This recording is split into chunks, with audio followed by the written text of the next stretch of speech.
ICE is speaking here, but we just heard from James Clyburn, who says that this program started under the previous administration, and he is wondering why the records that have been requested are not going further back from this chairman. What's your reaction to that?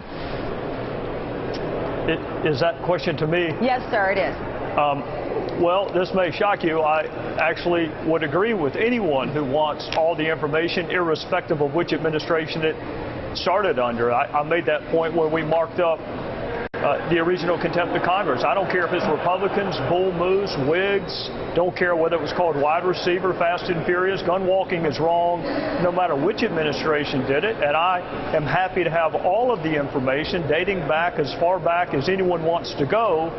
That doesn't eliminate the immediate conundrum that we have, which is that we have an 8-month-old subpoena which has not been complied with. Well, if that is true, why then is Chairman Issa and perhaps other colleagues of yours in the Republican Party not at least following or saying those words, that they don't care when the program started, which it did under the previous administration? They want to see all the facts. We see such a heavy focus on this Attorney General, and to your point, the last 8 months, certainly not negating the horrible death of Brian Terry that is part of this investigation. With that said, are you criticizing then the tactics of the chairman, who is not doing exactly what you've recommended? Not that he has to take your advice, sir. Well, no, he's been wonderful in bringing in former prosecutors like myself and Patrick Meehan, and I think if Chairman Issa were here, he would say we've done a lot of what Congressman Clyburn and Congressman Welch and others have suggested.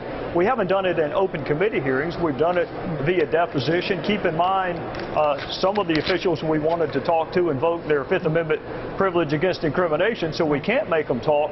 I think they're two different parallel tracks, and I think it's important to keep in mind, yes, we want to learn everything there is to learn about Fast and Furious, and wherever the chips fall on whichever political party, so be it.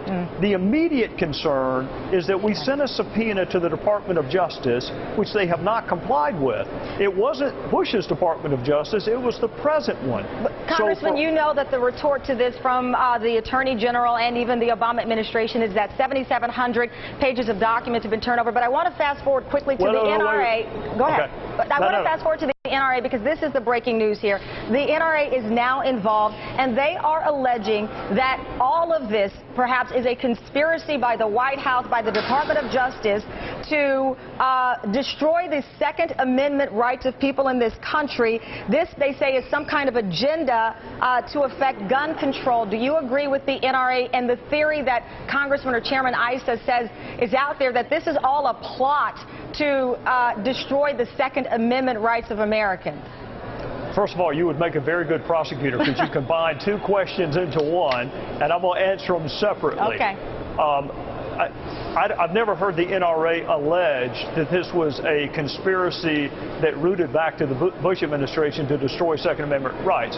What I think has happened, and I have heard the NRA and others, frankly, within ATF, allege, is once this became public, instead of doing what some of my colleagues on both sides of the aisle have done, which is say we need to get to the bottom of it, there was an effort, albeit brief, but there was an effort to pivot towards a larger conversation about gun rights. I listened to it for 3 or 4 different committee hearings. They wanted to talk about gun trafficking statutes. Mr. Hall, the reality is the perpetrators in Fast and Furious could have gotten up to 2,000 years in prison. Unless your name is Methuselah, you can't serve a 2,000-year prison sentence. So I'm happy to have a conversation about whether current gun laws are sufficient.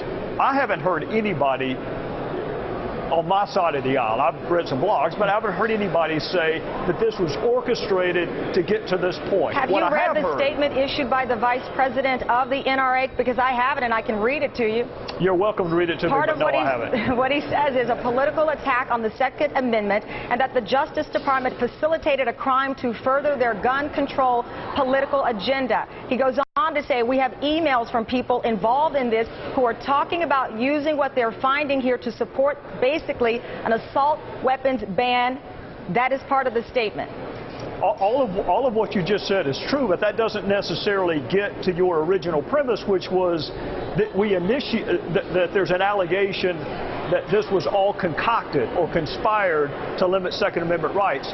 My point, which is a little more nuanced, but I think also a little more accurate, is once Fast and Furious became public, you have two tracks. You can either do what some of my colleagues have done, which is say this is wrong, let's get to the bottom of it, or you can pivot and want to change the conversation onto Second Amendment rights and how we need to do something about assault weapons and the gun buyers show exemption. And that's what a lot of my colleagues did initially. They didn't want to talk about Fast and Furious. They wanted to use this to pivot to another conversation. So I think the truth is the same people who ran Fast and Furious aren't smart enough to come up with a conspiracy to limit our Second Amendment rights. And those are the same people who started it under the prior administration, not this one, right? Are those the people you're referring to, sir? Well, you're conflating things a little bit. No, I don't think that's true. But listen, go ahead. Wide Receiver and Fast and Furious are two different operations. Right. And look, I don't care what party was in power. Find out what happened. But we don't need to conflate Fast and Furious and Wide Receiver. They were two different operations. We're not conflating them, but I will leave it on that note as we move on. But I would love to have you back on tomorrow if you are certainly available to continue this conversation, because I think you know exactly what I am saying here. But we're going to keep the ball rolling. Enjoy.